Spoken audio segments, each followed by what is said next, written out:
Hello and welcome. My name is Michaela Silverthorne and I'm here with another video.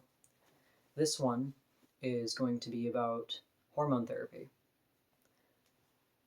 So I've seen a lot of controversy in um, whether transgender people are hurting themselves or hurting anyone.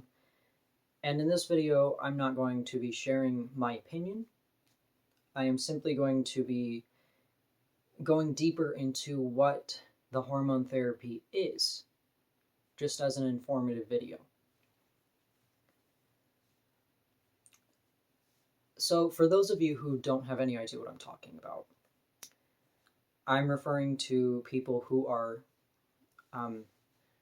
either males who have low testosterone and they're taking testosterone, or people who are identifying as transgender and they're taking a hormone therapy to feel more like they're in a body that they want to be in. And so I want people to understand like what exactly they're putting in their bodies. So let's start off with testosterone. For those of you who do not know, I was born female and I did take this testosterone for 4 years of my life. And that is partly why I'm very passionate about talking about this subject. Because I was not informed as to exactly what I was putting in my body, and that was my mistake.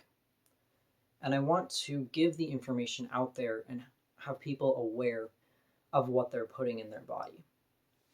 So let's look at what is medical testosterone that you get from the doctor, prescribed. Medical testosterone is synthesized in a laboratory using a process known as chemical synthesis. Not sure why the camera just did that. But... Okay, so what is this synthesis process? There are 4 main parts to it. There is the extraction from plants or animals, and usually with testosterone, from what I've heard, it's coming from pigs. So they are extracting this hormone from pigs.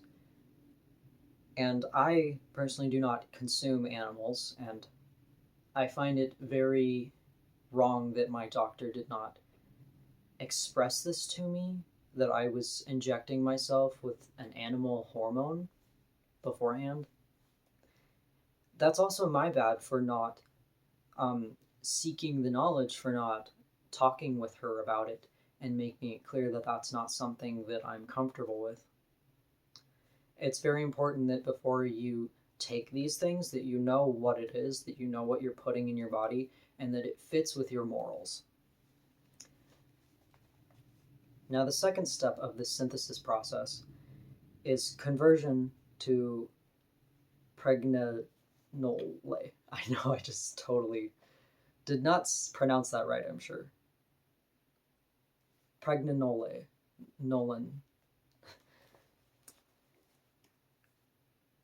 And, if you want to go deeper into this process, you should do your own research.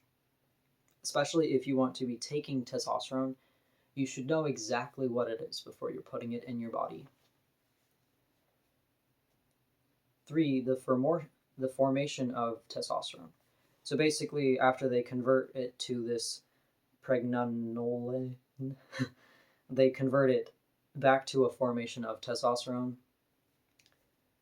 I'm not exactly sure how that works, since this is not something I have done myself. And part 4 is purification and modification. So I think that's pretty self-explanatory. They modify it and purify it to make sure that it is not a messed up form, right? They want to make sure that it is a clean, clear form of testosterone. And so I do want to make it clear to people that this is a processed thing. So if you do not like to consume animal products or processed things, you should be aware that that is what these medical testosterone injections are. is they are very heavily synthesized, and they're likely extracted from animals if it's testosterone. Now, estrogen is similar to this, but estrogen is usually coming from things like soybeans. It's more often coming from a plant material. That doesn't necessarily mean it's healthy for you.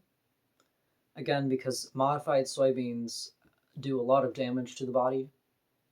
And I've had a doctor tell me that because of my hormone problems, I shouldn't be consuming soy, at least not large amounts. And if I am consuming soy, I should make sure that it's organic soy. Now, I want people to be aware of what they're putting in their body. This video is not telling you to make your choices.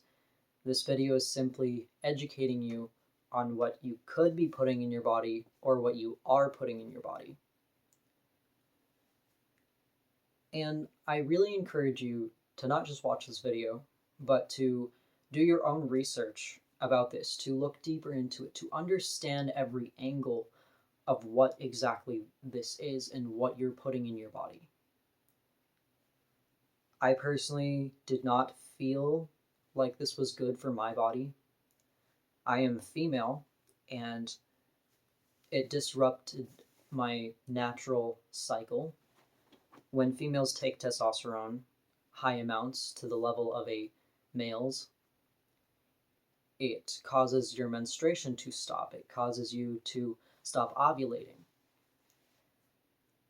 And I could tell that my body wasn't cleansing itself. My body wasn't doing her natural detoxing that she does every month. And so these are just things to think about before you start taking this stuff. Is understand, understand exactly what you're doing before you do it.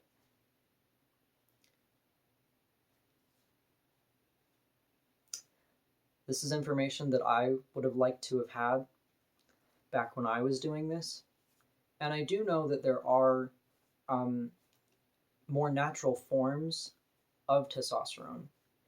But if you were consuming it through a plant per se, like horny goatweed is a plant, or Moira plama, these plants are high in testosterone. They're going to raise your testosterone, but if you want to go from female testosterone levels to male testosterone levels, you're going to have to take a lot of it. You're going to have to take it regularly, and your liver's going to have to constantly be processing it. And that is really hard on your liver and not good for it. So again, I want people to be aware of the choices that they have and what these choices are going to be doing to your body. And please, before you do things, do your research. Do your research on exactly what this is going to be doing to your body before you do it. At the end of the day, I want you to be happy and healthy and to love yourself. Thank you for watching this video, and I hope you learned something. I hope it helped you. Stay tuned for the next one.